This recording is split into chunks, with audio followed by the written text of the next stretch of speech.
শুভ সকাল বন্ধুরা, আশা করছি তোমরা সবাই ভালো আছো। আমিও খুব ভালো আছি। তো চলো এইভাবে দিনটা স্টার্ট করি। তো দেখো, সকাল সকাল টিফিন করতে চলে এসেছি। আর একজন দেখো এখনও ঘুমোচ্ছে, এখন বাজছে 6:30। তো আর একজনের কাজ দেখো, সকাল সকাল ও ওর ঘর থেকে বেরিয়ে চলে এসছে। আর বেরিয়ে চলে এসে দেখছে যে মা কি করে। এদিকে আমার জানালার নেটটা খোলাই আছে, আমার লাগানো হচ্ছে না। তো সেই জন্য একটা চিন্তার বিষয়, এ বারবার ঘর থেকে বেরিয়ে আসছে। এর যে কী যে ব্যবস্থা করবো আমি নিজেও বুঝতে পারছি না। যাই ওর জন্য খাঁচা আনি সবই ভেঙে ফেলছে। তো যাই হোক, ওকে একটুখানি মানে এই দরজা জানালা বন্ধ করে আগে আমার ছেলেকে স্কুল গাড়িতে তুলে দিয়ে আসবো, তারপরে ওর ব্যবস্থা হবে। তো দেখা যাক, এখন ছেলের পেছনে চলে যাই। ওর যথারীতি ওর ড্রেস কমপ্লিট হয়ে গেছে। ওকে আমি বলছি ওর সাথে এখন খেলিস না, এখন স্কুলে যাও, পরে ওর খাঁচা নিয়ে চলে আসবো। নাহলে এমন করে হয় না, এই যে জানালা সব বন্ধ, নাহলে এক্ষুনি উড়ে চলে যাবে। আর এটা সব থেকে হচ্ছে আমার ছেলে প্রিয় মিষ্টি ওর কাছে, মানে ওকে ছাড়া ও একদিনও থাকতে পারে না। তো সেই কারণে ও চিন্তা করে যাচ্ছে যে মা কি হবে, জানালা বন্ধ করে দাও, দরজা বন্ধ করে দাও, নাহলে ও উড়ে চলে যাবে। তো আমি ওকে বললাম যে তুমি নিশ্চিন্তে স্কুলে যাও, আমি ওর জন্য ব্যবস্থা করব।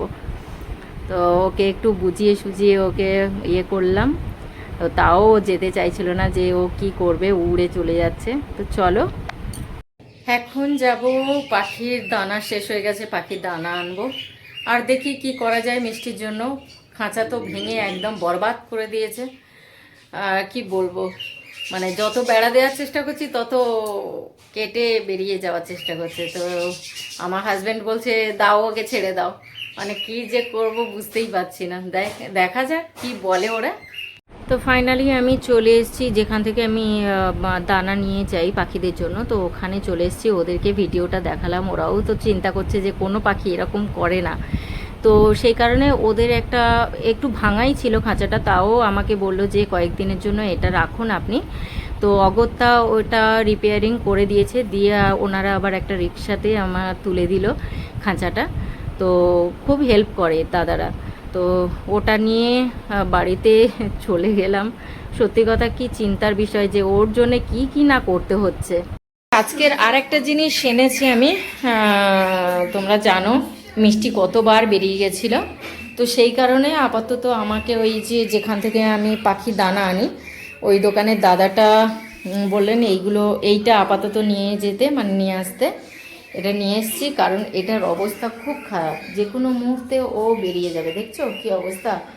তো সেই কারণে এটাতে ওকে তো এখন ধরা যাবে না। আমি দুটো মুখ এক জায়গায় করে দিয়েছি, জয়েন্ট করে দিয়েছি, কিন্তু এখন ভয়ের চোটে বেরোচ্ছে না। তো পরে আমি রান্না টান্না কমপ্লিট করে তারপরে ওকে ঢোকাবো এই খাঁচাটায়। আর এত বড় এই খাঁচাটা না, বলার কথা না। যাই হোক, আপাতত রান্নাটা চাপাই। সমস্ত কাজ কমপ্লিট করে দুপুরবেলা ওকে খাইয়ে নিয়ে একটু ঘুম পাড়ি দিয়েছিলাম। তো বিকেলবেলা ওকে একটু পড়তে বসিয়েছিলাম। আর এই দেখো আরেকজন নেচেই বেড়াচ্ছে, মানে ওর তো কোনো চিন্তা নেই। তো চলো আজকে এই